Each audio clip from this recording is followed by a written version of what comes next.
सध्या बार्शीमध्ये पाणी पुरवठ्याचा प्रश्न गंभीर प्रमाणात आहे. तर काय नियोजन केलेलं आहे, कसं नियोजन असणार आहे? नक्कीच संपूर्ण देशभरामध्ये किंवा राज्यामध्ये परिस्थिती पाण्याची गंभीर होऊ लागलेली आहे. मुंबई, ठाणे, पुण्यासारख्या शहरामध्ये सुद्धा परिस्थिती एवढं पावसाचं जास्त प्रमाण असताना तिथं गंभीर परिस्थिती निर्माण झालेली आहे. आपल्या शहरामध्ये पण तशीच परिस्थिती निर्माण झालेली आहे. त्या अनुषंगानं आज आम्ही नगराध्यक्षताई, त्याचबरोबर आपले जिल्हा परिषदचे अध्यक्ष, बाजार समितीचे चेअरमन, आम्ही सगळेच पदाधिकारी आज एका ठिकाणी, सगळेच नगरसेवक, सर्व सदस्य, विविध संस्थेवर काम करणारे आम्ही सगळेच पदाधिकारी एकत्र चर्चा केलेली आहे. त्या अनुषंगानं पाण्याचा काटकसरीनं वापर करणे, त्याचबरोबर बार्शी शहरामध्ये जो लाईटचा पण कंदरला अडचणी येतात त्याच्या बाबतीमध्ये सुद्धा मार्ग काढलेला आहे. त्या ठिकाणी एक सतर्क राहावं लागणार आहे. चांदणी तर पूर्णपणे त्या ठिकाणावरून आपल्याला पाणी येत नाही. त्याचबरोबर जे शहरातून आपण विहिरीवरून जवळपास 65 ते 70 लाख लिटर पाणी उपलब्ध व्हायचं, तेही पाणी आपल्याला आता जवळपास 10 लाख लिटर सुद्धा येत नाही. उजनीवरून सुद्धा 90 लाखाच्या पुढं पाणी येत नाही. एवढी परिस्थिती गंभीर झालेली आहे. त्या अनुषंगानं आपण प्राथमिक आता 12 टँकरची व्यवस्था केलेली आहे. 2 प्रभागाला 1 टँकरची व्यवस्था या ठिकाणी केलेली आहे. आणखीनही 4-5 दिवसामध्ये ते टँकर कुठं भरायचे आणि कोणकोणत्या विहिरींना, बोरला पाणी आहे शहरातल्या, नगरपालिकेच्या किंवा खाजगी, त्या ठिकाणी आपण शोध 2 दिवसामध्ये घेतोय. तातडीनं सगळी पावलं उचललेली आहेत. आणि त्यानंतर आणखीनही जवळपास एक 10 ते 12 टँकर, म्हणजे साधारण 22 ते 25 टँकर आपण शहरामध्ये लावतोय.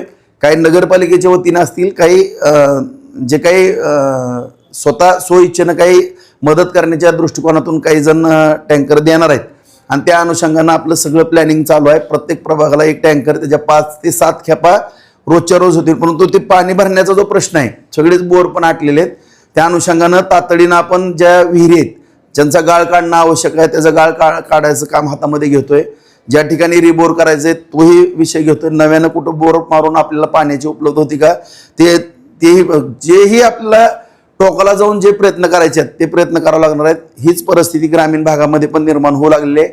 काही गावामध्ये पाण्याची टंचाई निर्माण होऊ लागलेली आहे. त्या अनुषंगानं जिल्हा परिषदेचे अध्यक्ष सुद्धा या ठिकाणी उपस्थित आहेत. आम्ही सभापती आहे, सगळेच या ठिकाणी शर्तीचे प्रयत्न करतोय. आणि नक्कीच या ठिकाणी सर्व माझ्या बंधू भगिनींना, तालुक्यातील जनतेला सुद्धा नम्रतेची विनंती की आपण सुद्धा पाणी थोडं काटकसरीनं वापरावं. कारण परिस्थिती तशी या ठिकाणी दुष्काळी निर्माण झालेली आहे. आणि आणखीनही पुढं पाऊस पडतो का नाही हे सगळंच आपण म्हणजे अनिश्चित आहे त्याच्यामध्ये. त्यामुळं नागरिकांनी पण सहकार्य करावं. आम्ही कुठं आमचे प्रयत्न कमी पडून देणार नाहीत. आम्ही प्रत्येक भागामध्ये आमच्या ताई, मी स्वतः, त्याचबरोबर अध्यक्ष साहेब स्वतः, सभापती ताई, त्याचबरोबर आमचे बाजार समिती सभापती, सर्व पदाधिकारी, जिल्हा परिषद सदस्य, पंचायत समितीचे सदस्य, नगरसेवक बंधू भगिनी, आम्ही सगळेजण या ठिकाणी त्या भागामध्ये फिरून जेवढ्या उपाययोजना करायच्या तेवढ्या नक्की या ठिकाणी करू. आचारसंहिता आता संपेल त्यानंतर तुम्ही अधिकाऱ्यांना काय सूचना करणार आहात का पाण्याच्या संदर्भात? मी आता उद्याचा निकाल तुमच्या सगळ्यांच्या आशीर्वादानं सकारात्मक लागतोय. आणि एक त्या अनुषंगानं बार्शी तालुक्याला ज्या त्रुटी राहिलेल्या होत्या, ज्या काही विकासाच्या बाबतीमध्ये काही थोड्या अडचणी होत्या, नक्कीच या ठिकाणी तुम्हाला पुढच्याच आठवड्यामध्ये किमान 125 ते 150 कोटीचं पॅकेज या ठिकाणी आपल्या बार्शीकरांच्या सेवेमध्ये नक्कीच या ठिकाणी येणार आहे. नगरपालिकेला सुद्धा मोठ्या प्रमाणामध्ये निधी उपलब्ध होईल. आणि ग्रामीण भागाला सुद्धा एक साधारण माझ्या अंदाजे 150 कोटीच्या आसपास आपण तालुक्याला पुढच्या येणाऱ्या आठवड्यामध्ये एक भेट देण्याचा कार्यक्रम या ठिकाणी नक्की करू. आपल्या शहरात काही ठिकाणी अनेक भागात पाणी सुटल्यानंतर पाईपलाईन लिकेज आहे.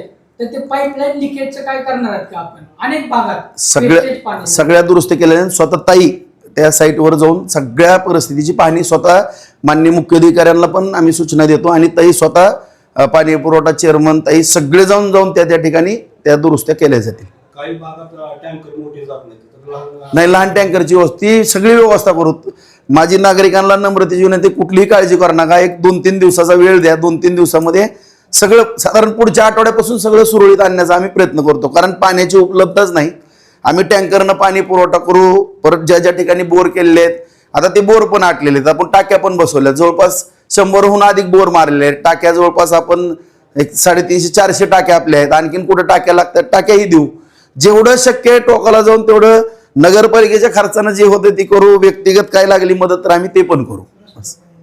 फक्त काटकस सगळ्याला हात जोडून आमची नम्रतेची विनंती आहे की गाड्या धुवू नका, रस्त्यावरती पाणी मारू नका. एक एक पाण्याचा थेंब महत्वाचा आहे. त्यामुळं सगळ्यांनी जर सहकार्य केलं, आम्ही एकटे काहीच करू शकत नाही. सगळ्या जनतेनं जर ही सामूहिक जबाबदारी म्हणून स्वीकारली, आम्ही कमी पडत नाही. नगरपालिका खर्च करण व्यक्तिशः आम्ही काय आमच्या किती पण झळ लागू दे, आम्ही कमी पडणार नाही. फक्त सगळ्यांनी सहकार्य केलं तर हे संकट आपण परतवून लावू.